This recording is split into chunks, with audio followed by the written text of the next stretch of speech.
Wait! Do you see that man? The one at the front of the temple? That's Alexander, first acolyte of the Panari Church. I never thought I'd actually lay eyes on him.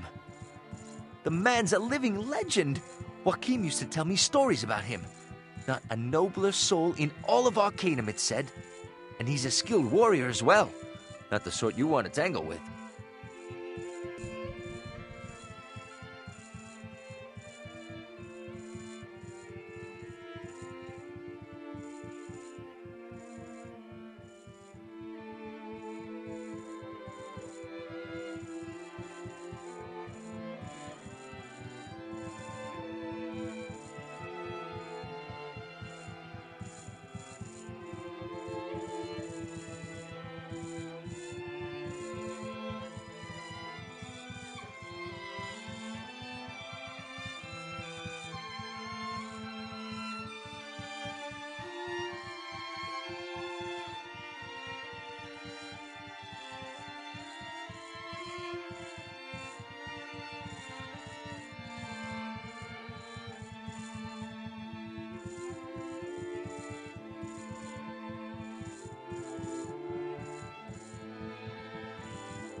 I can't believe it! Tell me, my friend, do you recognize that symbol on the wall? It's the symbol of my lost clan. The symbol on the gauntlets that my grandfather gave to me. He said it was our family symbol. The symbol of the Iron Clan. Yes, Magnus. The symbol is the same. You are of the Iron Clan, Magnus Shalefist. I, Loger Thunderstone of the Wheel Clan, pledge my friendship to you and your people. May the Iron Clan again rise to its ancient glory. I can't believe it. I mean, the Iron Clan. My grandfather would tell me stories of them, legends. I never thought they were real. I never dreamed that I would. I mean, that I am. As did my own. You have much to consider, Magnus Shalefist. The Iron Clan and all of its history are now in your hands. The clan will need a chieftain, and I see no better dwarf than you to assume that position. Such a responsibility is not taken lightly. Remember that in the days to come. That will be up to Magnus, and is also a matter of grave importance. All dwarves who follow the Thunderstone do so of their own choice. I would welcome the Iron Clan to our kingdom, but the choice must be made by its chieftain. Yes, of course. I have much to think on, much to consider. But regardless of the choice made, I pledge also the friendship of the Iron Clan to you, Loger Thunderstone. You are truly a dwarf among dwarves, and it has been my honor to fight at your side. Huh? What do you mean? Part ways? What? Are you mad? My place is with you. As if you could get along without me. You're going to need a dwarf from the Iron Clan if you want to get through this affair in one piece. I stand with you, if you will have me. Of course, you bloody fool. I'd have it no other way. We'll finish this thing together, whatever is to come. Hello. Damn good to meet you, old boy. Me? The name's Payne. Franklin Payne. Adventurer, explorer, scientist, and honorary doctor in the... Oh, blast all of that. Just call me Franklin and let's be done with it. So good to make your acquaintance. Yes, of course. Oh, just stopping in for supplies. That, and I've just, added another head to my collection here in the den. Finally bagged myself a howling bog dweller up in the dark fens. 20 feet of him, and bloody tough, too. They almost shipped me home in an ice barrel. Well, wouldn't you know it, my blunderbuss old Mary gave up the ghost just as the beast was charging. Have you ever seen a raging howler set his sights on you? Enough to give you a good case of the muckies, eh? And so, I just turned old Mary around and used the stock as a club. Things were hairy for a moment or two, but I finally got the better of the beast. Right! And there you have it. Smashing good time. Smelly bastard, though. Why, for whatever the next adventure is, my good friend, one can never be too prepared, you know. My kingdom for a compass and all that. Well, we're pushing off at first light. Or was it the day after tomorrow? Well, whichever. It's a big world out there, full of mystery and danger. No time to waste. Yes, of course. Adventures? Mine? Well, there's really not much to tell. Bloody newspapers are always blowing these things way out of proportion. You'd think they'd never heard of a man fighting a pair of fire giants with his bare hands. Standard fare, really. Nothing you'd be terribly interested in. Oh, well, if you must. Ask away! Which adventure do you want to hear about? Right. So, there we were. Captain Teach and I, hundreds of miles away from the mainland, the bloody volcanic serpent spine mountains belching lava above us, and the dreaded shade sharks below. as big as the gypsy shadow herself. Half the men were on their knees on the deck, praying for a quick and painless death. Well, I was there to get some fire gems, and so that's just what I was going to do. Unfortunately, the fire giants who own them weren't being very cooperative. Have you ever spoken with a fire giant? Breath like the rear end of a dreadhound bitch in heat. And bad grammar to top it off. Really? Well, like a complete idiot, I'd forgotten old Mary was on the boat. And all I had was an old rusted sword. I realized that was bloody useless after the first swing, so I tossed it aside. Now, normally, I'd not resort to fisticuffs with a family of fire giants. But, what was I to do? Well, with a bit of luck and a few well-placed blows, I was running back to the boat with a handful of fire gems. Enough to scare a man out of his skivvies. But a brilliant time all around. Oh, I wouldn't have missed it for the world.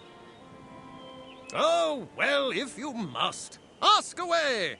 Which adventure do you want to hear about? I don't know if you're a religious sort, but every now and again I'll do some work for the Panari Church. They've always got work for a man who's not afraid to, dirty his hands. Legend told that one of the barbarian tribes in the south worshipped a smooth black rock, and the church got a burr in its bustle about it. They were convinced it was the Eye of Krakatoa, and that's not just its name. It's really supposed to be the eye of the bloody demon. They say old Nasruddin popped it right out when he banished the bugger to the void. Imagine that. Well, you know how barbarians are. Superstitious bunch. Couldn't go to the loo in the morning without kissing the damn thing. So, needless to say, they weren't at all happy when I showed up dressed like one of their bone-nosed witch doctors and plucked it right out from under their noses. The whole damned horde was after me. So, you see, I knew that close by was an ogre village. Bloody disagreeable bunch as well, and ogres aren't the most tolerant gents to begin with. So, I ran as fast as I could right through the ogre village, screaming obscenities and making a general nuisance of myself. And those ogres came out just as the barbarians were coming through. Ha ha! What a sight! I almost doubled over laughing. Brilliant! Oh, well, if you must, ask away. Which adventure do you want to hear about? Right. Well, I was on safari in Stillwater, on the track of that dreaded beast, the Stillwater Giant. Somehow, I'd been separated from my party, and I was searching a cave I found in the forest. In the back of that cave, I found a small blue rabbit. Blue, like a baboon's backside. Bloody strange. But I wasn't on the hunt for that sort of thing, so I turned to go. As soon as I turned, I heard something move behind me. Something big. So I looked back, and there, standing in front of me, was the most awful creature I've ever seen. So right! This thing was terrible! Hairy bugger, and it smelled like a bloated corpse hog. A mouth full of teeth like foot-long razors, blood-stained claws on its hands and feet, and a pair of 6-foot antlers on its head. Now, I'm no coward, old boy, but I've got no problem telling you that I just about filled my union suit. So, this was the Stillwater Giant. He was my quarry. Nothing else mattered. My trusted blunderbuss, old Mary, was all botched up. So I had only a small knife with which to battle the mythical beast. The fight raged for what seemed like hours. More than a few times, I thought I was dead as mutton. Somehow, I got the upper hand, and just as I was about to dispatch the beast once and for all, the bugger changed back into a bloody rabbit and hopped away. Oh, dash it, of all the bad luck. Ha! And why not? Tell me, old boy, what reason have I got to lie to you? And how would you know if it doesn't exist anyhow? So, just because you couldn't find it, you have to disbelieve what I'm telling you? Seems rather unfair, doesn't it? Would it really be any fun if I had the proof, old friend? You'll just have to take my word for it. Jolly good! I'm so glad that you do. It does no one any good to go around playing the doubting dolt all day long. Ha! Good show! Oh, well, if you must, ask away. Which adventure do you want to hear about? Oh, by far the most dangerous place I've ever been is the Isle of Thanatos. They call it Monster Island, or some such. But what they should call the bloody place is Hell! Ha! I have never seen a more complete collection of the world's most abominably evil creatures in all my life. Words can't possibly describe the danger. Absolutely fantastic! Can't wait to go back! Really? Brilliant! Sounds like a smashing good time. Hoist the Jolly Roger and all that. Good luck to you! Eh? What's that? Me going out to Thanatos? Now there's a cracking good idea if ever I've heard one. I don't happen to have another adventure scheduled for a while. Yes! Yes, that just might work out fine! Why, yes! I'd love to go! I've been itching for another round or two with those Thanatos beasties anyhow. And I just might be a spot of help when it comes to navigating that bubbling cauldron of death. Ha ha ha! Right! To Thanatos it is! How may I help you?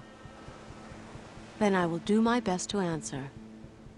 I believe this is Blackroot, a small fishing town on the eastern coast. I don't know much about it, I'm afraid. I've been thinking about you. I mean about us. After all this is over, I mean. Oh, nothing. It's just that, well, I really enjoy your company. Perhaps we might spend some time together once we've taken care of things.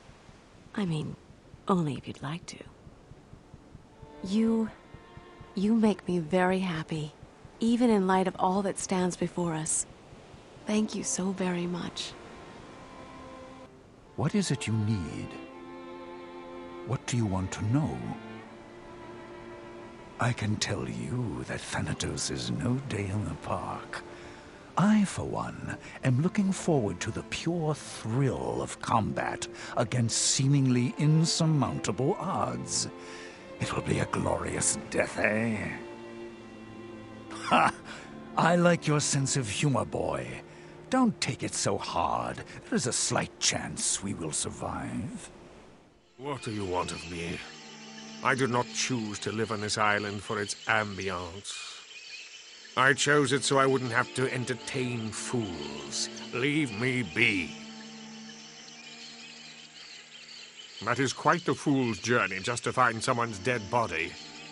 I'm afraid to ask, but whose grave would you be looking for? Of course. Searching for the great Nasruddin. Ha! The great Nasruddin. What was so great about him? Damned fool, if you ask me. What? How dare you, old man? Do you have any idea who you're talking about? Nasruddin was the wisest and most benevolent elf in the history of Arcanum. He saved us all, and that includes you. So I recommend you keep your comments to yourself. Oh? And you think you know about Nasruddin, young man? Who are you to tell me about that old worthless elf? Worthless? Why, I ought to... No, I'm not going to sink to your level, old man. Nasruddin would have had more patience with men of your kind, and so will I. I don't have to defend him. Oh, of course you don't have to defend him, young man. The old elf was completely incorrigible. There's no defense whatsoever for individuals of such low character as he. You've chosen well not to waste your words on the likes of Nasruddin. You're testing my patience, old man. Another bad word about Nasruddin, and it might just be the last one you say on both feet. Do we understand one another? Virgil, perhaps you ought to keep your voice down with our new friend here. Ah, now there's the voice of reason. And from such a beautiful young elf. You know, in my younger days, I knew a girl who looked a lot like you. She had the most wonderful name. Let me see, what was it? I suppose it would translate to something like the Silver One. Yes, I also know someone like that. She used to tell me about a great man she once knew. She told me that he taught her a great many things, that he was much like her own father. Ah, yes. Make sure to pass on my greetings to your mother. She was such a wonderful child. And it seems she has a wonderful daughter as well. Greetings, Princess Raven. I will pass on your greetings to her. It will make her very happy to know you are here among us. Greetings, Nazardin. I would say in all my glory, but I'm afraid I haven't any left. No. I delivered the world to Aranax. I put in place the system that he felt was his for the taking. I even imparted my elven arrogance to him. I must bear full responsibility for his actions. You do not understand. He was my son. I taught him everything. Only to see him be carried away by his youthful temper. I should have seen it. There must have been a way to stop him before it came to what it did. It started in the Age of Legends. I was young, headstrong. I thought I could take on the world, and I did. I fought the good fight to protect the lesser races, as I arrogantly called them, from the chaos that raged everywhere. Dragons, demons, evil sorcerers, I fought them all and won. And this, all before even the days of the Elven Council. I gathered a group of idealistic mages together, and we created an Elven Council, for the good of all. We really believed that. For a time, I suppose it was even true. I really believe things began to change when we discovered a way to banish things from this plane of existence. It was the ultimate weapon. Once something was banished from this plane of existence, it could never return. With ultimate power comes ultimate responsibility. And ultimate corruption. We were quick to use it on new and ever more terrible threats. The Bane of Kree, Krakatur, Gorgoth, Kurgan. Sometime during all this heroic carnage, my son came of age. I quickly ushered him into the council, amidst some of the others' protest about his young age and inexperience. And then it all came crashing down upon me. Look, are you certain you really want to hear all this self-pitying drivel? He had taken it upon himself to keep the balance, as he termed it. He believed that being a member of the Council validated any course of action he chose to pursue.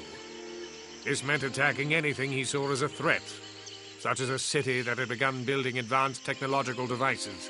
Vendegroth, it was called. He warned them to cease their destructive behavior, and destroyed one of their factories to underscore his point. Justifiably afraid for their very lives, they swiftly constructed a device that could destroy even the most powerful wizard. He responded by calling on forces that few of us had ever seen, and wiping not just the city, but the whole province of Vendegroth from the face of Arcanum with one blow. He felt himself betrayed when the Council condemned his actions. He showed no remorse. In his arrogance, he was sure he would be vindicated. I cast the deciding vote to banish my own son. If I must die, I will be the last, he screamed as he hurled the spell that brought an end to the Council, the Age of Legends, and my will to live. It was a harsh dawn that morning on the plains of Brodgar, and it was there in the shadow of the Black Spire that our armies met in the most terrible battle that Arcanum has ever seen.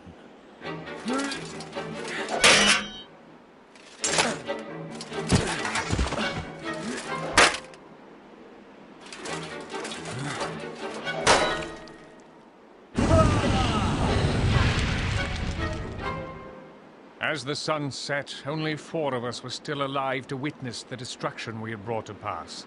I found Aranax among the corpses of our decimated armies, and it was there that I condemned my own son to the void.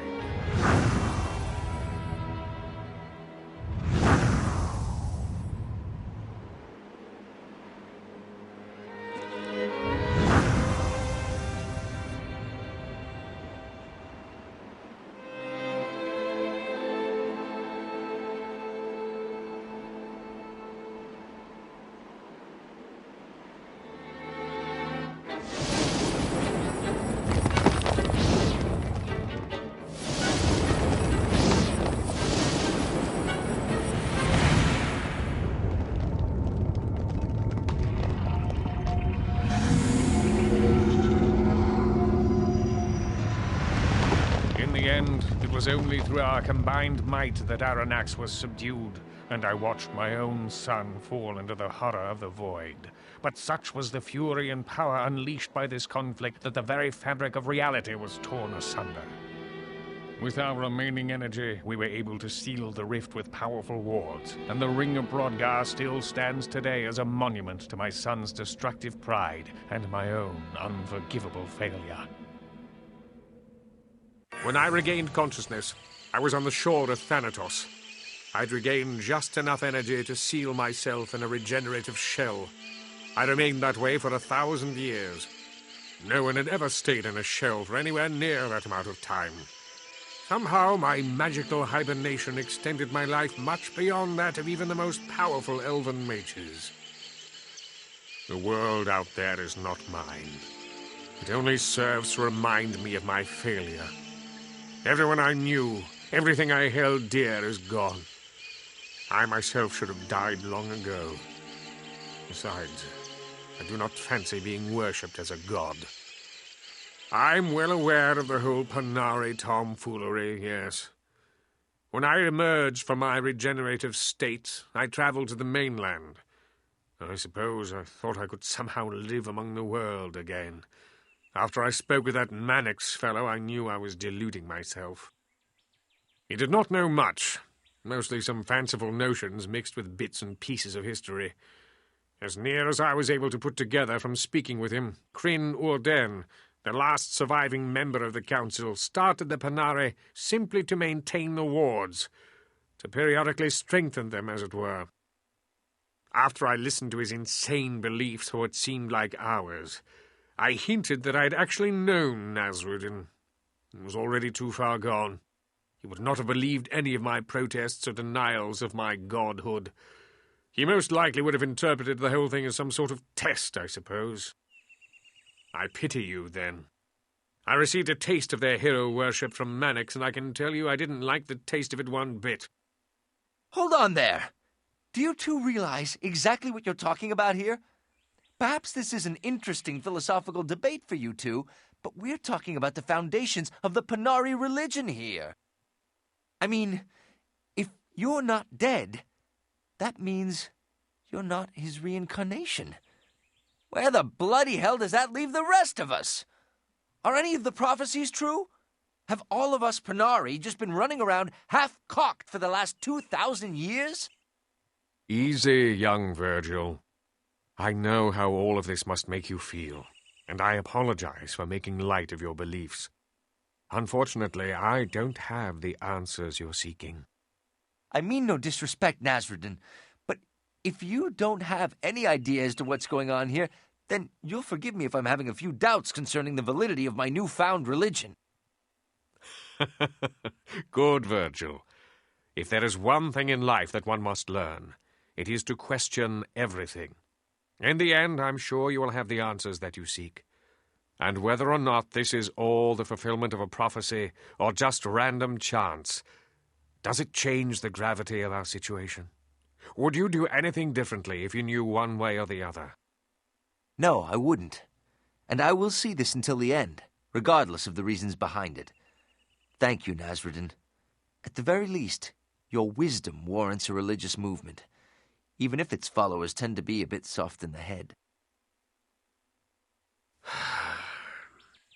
I feel as if I've been waiting to hear those words since I awoke those many years ago. I had hoped it would never come to this. Why, Aranax? Why can't you see the folly of the path you've chosen?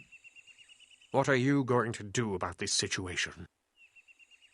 I fear there is nothing I can do. I am old, tired.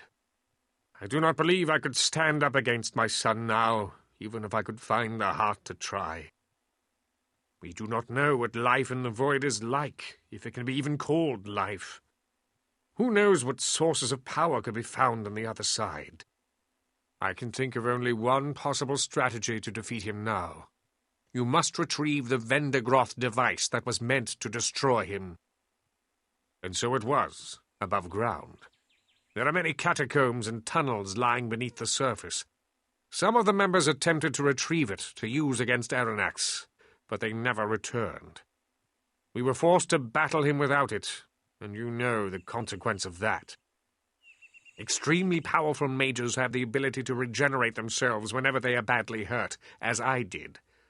If one is powerful enough to hurt a master sorcerer gravely, the mage will retreat into his regenerative shell and emerge stronger than ever. The device is the only way known to disrupt the regenerating shield. Quite so. The technology of the device is designed to disrupt the field in such a way as to cause the shell to drain the life force instead of regenerating it. Quite gruesome to contemplate, actually. Further, it is said that one who is killed in this manner is forever separated from this world, with no chance of being returned magically or otherwise. You must search the ruins of Vendigroth in the wastes where the city once lay. I must conserve what little remains of my energy to banish you to the void once you have retrieved the device. The banishment spell is rarely performed by a single mage. Its power requirement is so great. Certainly. If we were to wait for Aranax to breach the wards, I fear the loss of life would be immeasurable. I do not know exactly. Those days are long past, and with them a better part of my memory, I'm afraid. All I know is that at one point Vendigroth and its settlements spread out over that whole area now known as the Wastes. There was a bridge leading into the Vendigroth province. Here,